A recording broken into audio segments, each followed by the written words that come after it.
je vais juste passer à travers le devoir avec vous, s'assurer que tout le monde a bien compris. Alors ici, au tout début du devoir, on vous demandait là, dans chacune des situations suivantes, il faut accomplir un travail sur un objet. Pour chaque situation, suggère un outil, un appareil ou une machine qui pourrait servir à accomplir le travail. Alors ici, lever une voiture pour changer des pneus, je ne sais pas si vous avez déjà vu vos parents faire ça ou si vous avez déjà appris comment faire ça, mais ça en français, ça s'appelle un cric qui aide à lever la voiture. Et c'est un type de levier, ça aussi. On va voir ça un petit peu plus tard dans le cours. Après ici, pour l'image, là, pour enlever le couvercle d'un pot de peinture, je ne sais pas si vous avez déjà fait ça, mais il y a différents outils. Là. C'est un genre autre type de levier, un petit ouvre peinture, ouvre pot, un peu comme un ouvre bouteille là, pour de la boisson. Ici, pour un écrou, il y a beaucoup d'élèves qui se demandaient c'était quoi un écrou serré. Un écrou, c'est ça ici, là. Ce que vous voyez ici. Et la plupart du temps, ce qu'on va utiliser pour dévisser ça, ben, c'est un étau en français, ou vous connaissez sûrement le nom en anglais, là, un vice grip. Donc ça aussi, si vous voyez, c'est un petit peu c'est un genre de levier. On a un point de pivot ici. On applique la force ici. Et puis on bouge l'écrou qui se trouve ici. Après ça, pour faire du bois de chauffage, ben là, ça c'est assez simple. Hein, on connaît la hache. La hache aussi, c'est un genre de levier. On va voir ça aussi. Là, les deux derniers ici, déplacer une voiture de l'étage inférieur d'un stationnement à l'étage supérieur. Alors ça, ben c'est rare, là, mais ça existe, des ascenseurs pour voitures. Donc j'ai trouvé cette image-là. Euh, ça utilise plutôt des poulies qu'on va voir un peu plus tard là, dans le cours.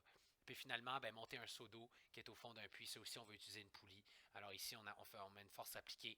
Tu as le point de pivot qui est ici, le triangle. Hein? Le point de pivot va être où est la roue ici. Et puis, la force produite, ben, c'est le seau qui monte, comme ça. OK? Donc ça, c'est pour la première partie du devoir.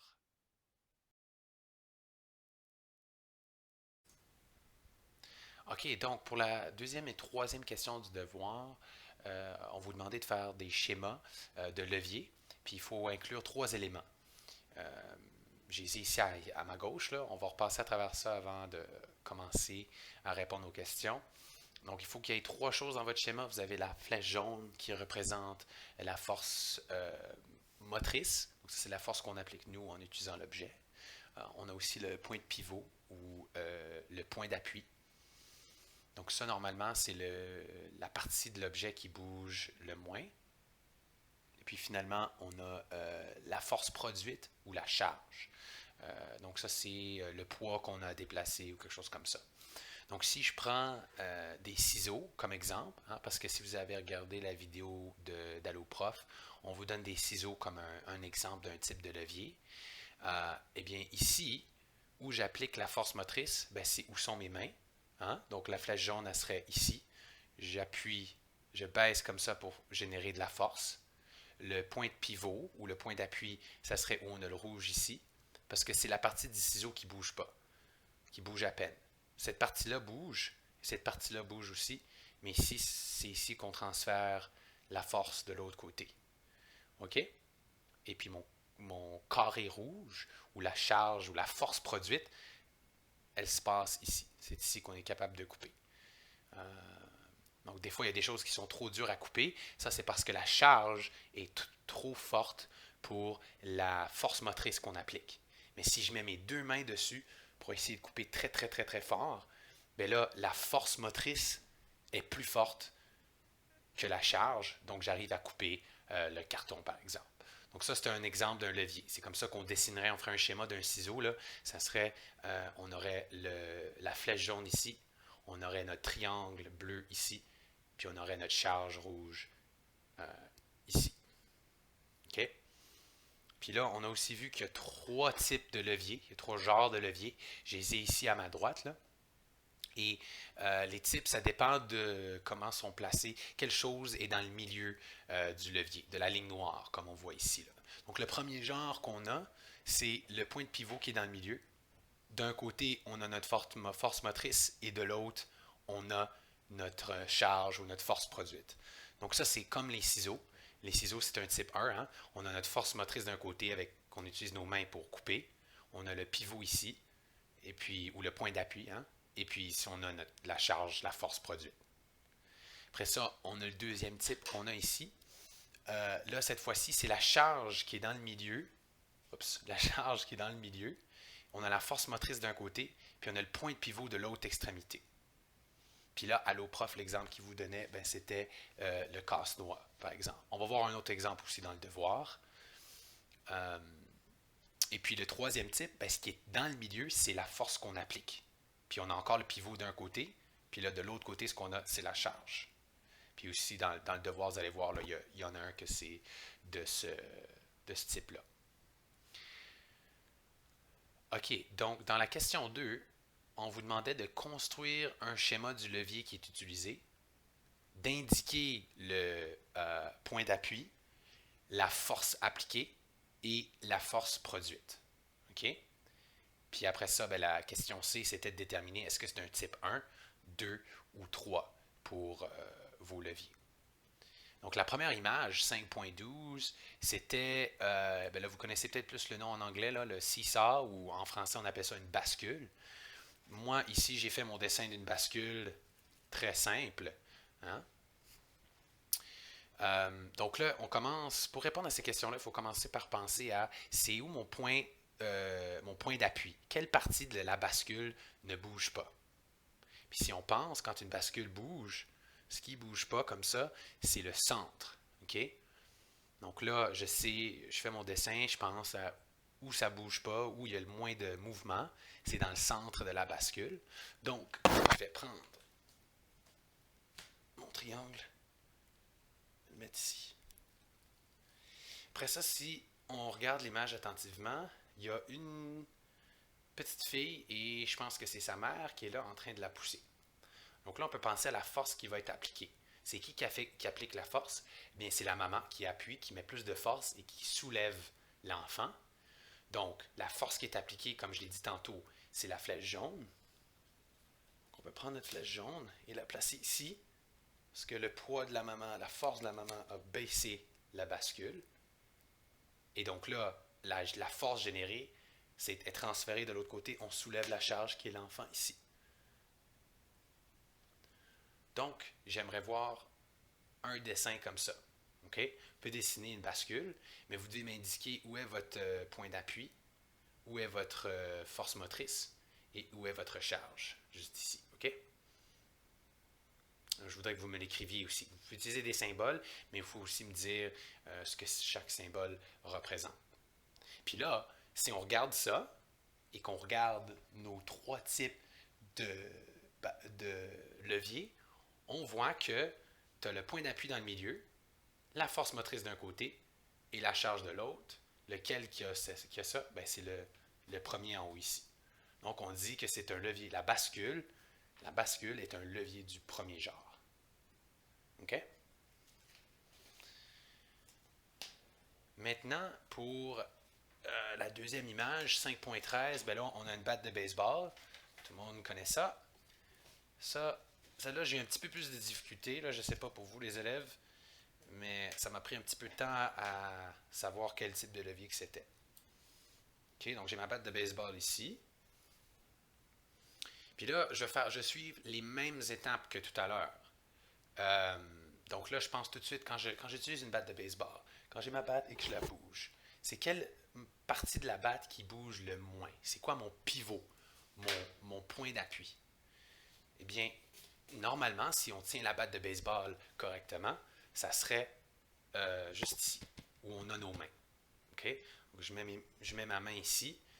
Quand j'utilise la batte de baseball, c'est ce bout-là qui bouge le moins, excusez-moi, et c'est ce bout-là qui bouge le plus.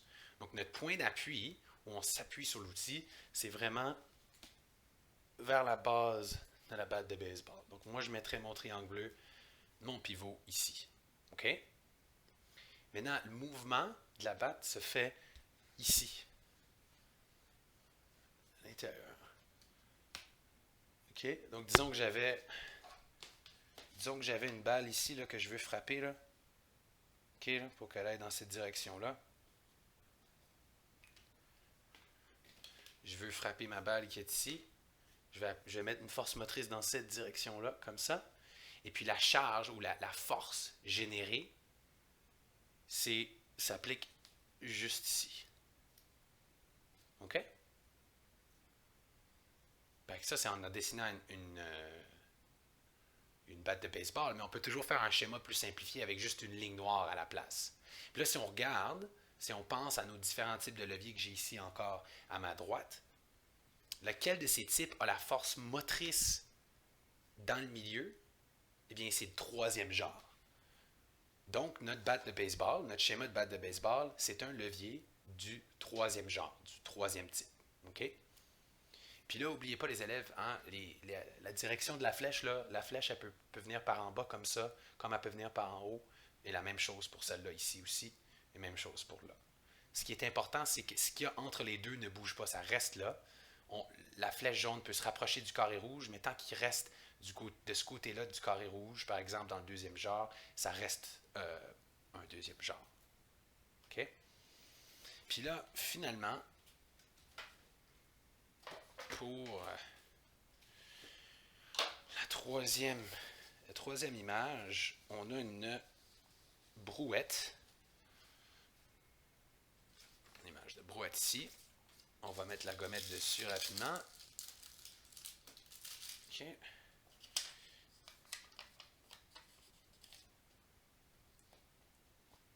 Donc là, pour la brouette, on va faire les mêmes étapes que tout à l'heure. On va penser à notre point de pivot ou notre point d'appui, notre force motrice et puis notre charge. OK?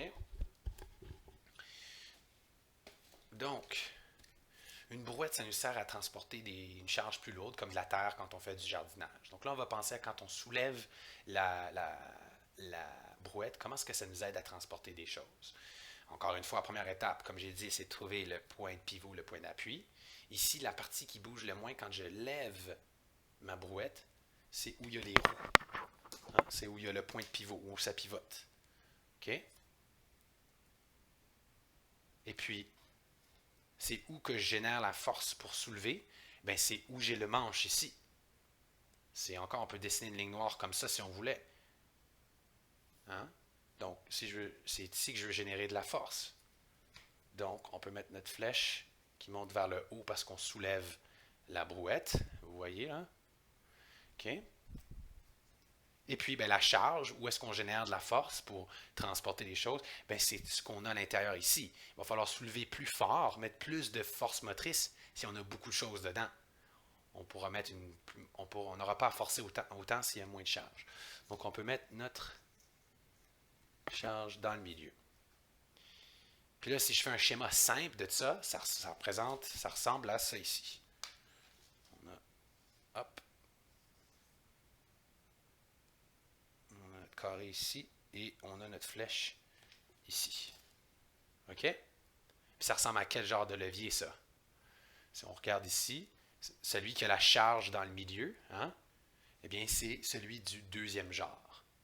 Donc, on a la brouette, c'est un levier du deuxième genre. OK? Donc là, c'est très important de comprendre comment est-ce qu'on fait, comment est-ce qu'on trouve ça, là, les étapes. Moi, je commence toujours à trouver le point de pivot ou le point d'appui, où l'objet bouge le moins, le point le plus fixe, qui serait comme ici, par exemple, dans un levier. Là. OK? Où est-ce qu'on génère la force? Est-ce que c'est d'un côté, de l'autre ou dans le milieu de l'objet? Et puis, la dernière chose qu'on essaie de trouver, c'est où est-ce qu'on la force qu'on génère est appliquée dans l'objet. Bon. Puis maintenant, pour la dernière question ici, c'est un peu la même chose. Là. On vous demande, fais un schéma simple du levier illustré sur la photo ci-dessous. Indique la force appliquée, la force produite et le point d'appui. Okay? Puis il faut déterminer la catégorie du levier. Donc encore, moi j'aime ça faire un petit schéma pour savoir ce qui se passe. OK?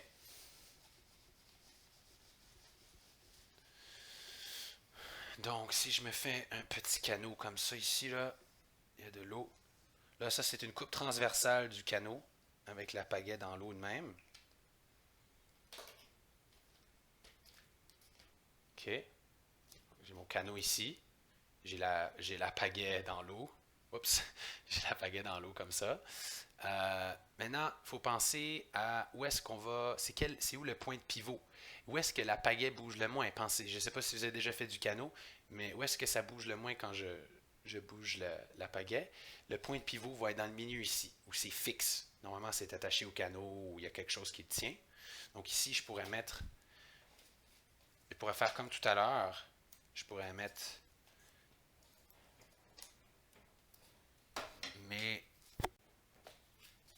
mes formes. Donc on a le point de pivot dans le milieu. Où est-ce qu'on applique la force, nous? Ben, c'est à l'intérieur du bateau. On va mettre nos mains ici. On va mettre nos mains juste ici pour ramer. Donc, la force motrice est ici. Et la charge ou la force qu'on génère, ben, c'est dans l'eau. On veut déplacer de l'eau pour être capable de bouger le canot. Donc, notre charge est ici. Donc là, en regardant ça, on est capable de répondre à la première question qui demande détermine la catégorie du levier. Si on regarde ça ou on simplifie, ben, je peux faire une ligne noire. Oh, j'ai perdu mon marqueur. On peut faire... Je ne le trouve pas. Une ligne noire comme ça. Puis là, on voit que le point de pivot est dans le milieu. La charge est de l'autre côté. Comme ça. On regarde nos trois types de leviers. C'est quel type? On voit clairement que c'est du premier genre. Donc, c'est ça que j'aimerais voir dans vos travaux là, pour la question 3A. On me fait un petit schéma comme ça. On essaie de déterminer où sont les trois choses. Après ça, on fait un schéma plus simple, comme ça, qui représente la même chose. Puis ça justifie que vous voyez bien que ça, c'est un levier du premier genre. OK? Et puis là, pour la question 3B, ben, je vais vous faire une autre vidéo qui porte spécifiquement sur le game mécanique puis qui explique ça. OK? Donc, c'est dans les choses à regarder dans le Google Docs. Mais j'espère que ça vous a aidé à comprendre un petit peu plus là, comment résoudre ce devoir-là. Je sais que c'est pas nécessairement facile sans être en classe tous ensemble, mais j'espère que ça a aidé un tout petit peu. OK, à la prochaine.